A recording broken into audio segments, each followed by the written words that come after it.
Democracy depends on a free press. Please support our independent journalism at democracynow.org/give. This is Democracy Now!, democracynow.org, the War and Peace Report. I'm Amy Goodman with Juan Gonzalez. We turn now to Syria, where the new government announced an agreement Monday with the Kurdish-led Syrian Democratic Forces, or SDF, to integrate them into Syria's new state institutions. The U.S.-backed SDF has controlled a semi-autonomous region in Syria's oil-rich northeast since 2015. Meanwhile, the country's still reeling from the worst outbreak of violence since the ouster of former President Bashar al-Assad in December. An estimated 1,300 people have been killed in fighting since last Thursday in Syria's coastal region, the heartland of the country's Alawite minority, the sect to which the Assad family belongs. Nearly 1,000 civilians have been killed, according to the London-based Syrian Observatory for Human Rights, most of them in massacres by fighters loyal to the new government. The deadly clashes began Thursday after coordinated attacks by gunmen linked to the former regime killed over 200 members of the security forces. In response, according to reports by Human Rights Watch and The Guardian, Syrian government forces, along with armed groups and individuals, poured into Alawite villages throughout the region. By Friday, reports began to emerge that scores of civilians, including children and the elderly, were being targeted in reprisal attacks. Unverified videos show corpses piling up on the streets and men in military fatigues executing unarmed people. The Syrian Network of Human Rights found the vast majority of civilians were killed by armed groups previously affiliated with Turkish-backed factions fighting the Assad regime. They're among the many disparate armed groups the new Syrian government's trying to integrate into its army. Syria's interim President Ahmed said on Monday the deadly violence is a threat to his mission to unite the country. In an interview with Reuters late Monday night, he vowed to punish those responsible for the mass killings. Syria is, as we have confirmed, a state of law. The law will take its course on all, and we originally fought the regime and reached Damascus to defend the oppressed people. And we won't accept that any blood be shed unjustly or goes without punishment or accountability, whoever he is, even if he were among those closest to us or the most distant from us. There is no difference in this matter. Violating people's sanctity, violating their religion, violating their money, this is a red line in Syria. This is not only a constitutional law, but it is also a moral law. Syria's interim President Al-Sharaa did not respond to questions about the responsibility of his own security forces or foreign fighters and other allied Islamist groups. On Sunday, he announced the formation of an independent committee to probe the killings and bring those responsible to justice.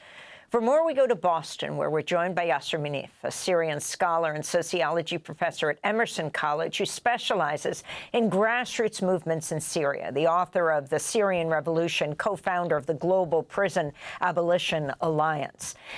Thanks so much for joining us, Professor Munif. If you can start off by talking about who died in these massacres, the mass number of people who were killed, and who killed them. Thank you for having me. Yeah, it's a devastating tragedy. So my thoughts are with all who lost loved ones and relatives. The reports, according to the reports, there are more than 1,000 people who were killed, more than 770 civilian and unarmed fighters, many of whom are Alawite, and there are also Sunni. The clashes started on Thursday night. The Syrian security forces were ambushed by Assad loyalists.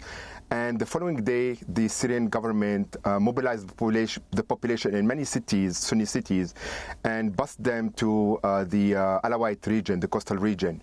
And that provoked sectarian violence, and the security forces, who are, as you mentioned in your report, heterogeneous forces composed of the Turkish-backed militias, who are famous for their corruption and violence against the Kurdish population in the north in the several five or six past years, were also sent to those regions, and they are behind most of the killing of the civilian Alawite in that coastal region.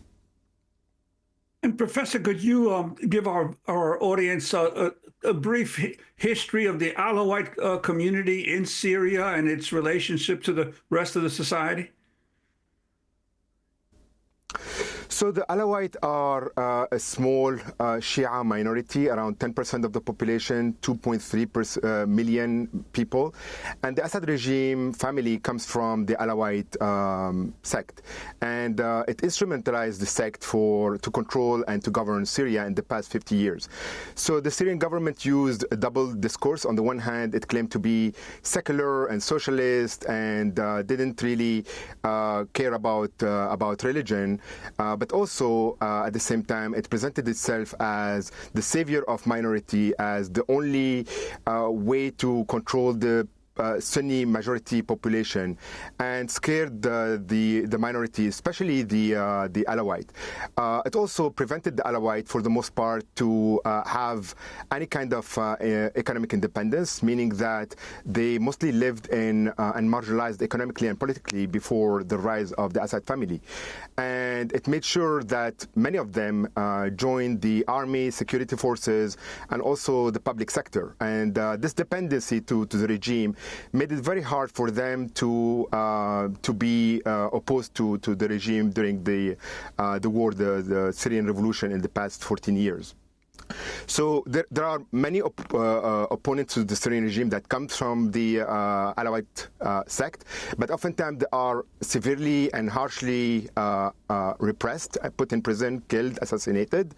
And there is also a large fragment or a section of that population that is silent and neutral. And there is a minority that supported the regime very loudly. But they were not the only one. There were many Sunni and many other sect that supported the Syrian regime. And because of that, the Sunni majority have developed, as a reaction, a sectarian sentiment against that population.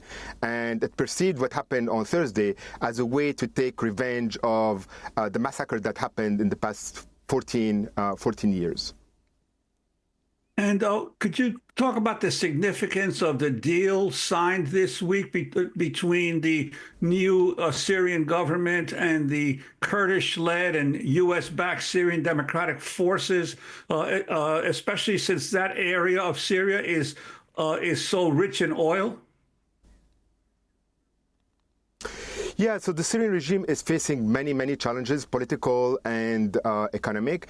So after the fall of the regime, Israel attacked the Syrian army and destroyed more than 90% of that army.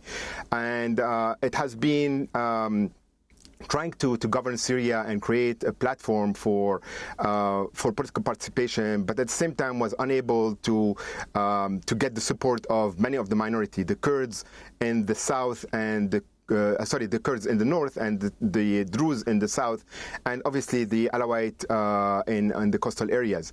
So this is a hopeful moment for many Syrians. Many Syrians were celebrating yesterday because the Kurds have been marginalized historically in Syria and have been oppressed for many decades under the Assad rule. But because they were not completely supporting the Syrian revolution, many in the opposition and now the new government did not necessarily feel that they were they should take part in the political process. And so this is really excellent news. I hope that they are able to build a better future with the Kurdish population and give them political and economic rights that they deserve because of their historical marginalization for many decades. Finally, Professor Munif, the interim president has tried to show the international community that he's not sectarian. But these massacres have spread fear in the minority communities in Syria. Can you talk about what kind of hope there is for the country coming together after 14 years of war? So the interim President Ahmed al-Sharaa has a long history. He is pragmatic too. He came from ISIS first and then Al-Qaeda, and then he joined the national forces that were fighting against the Syrian regime since 2017.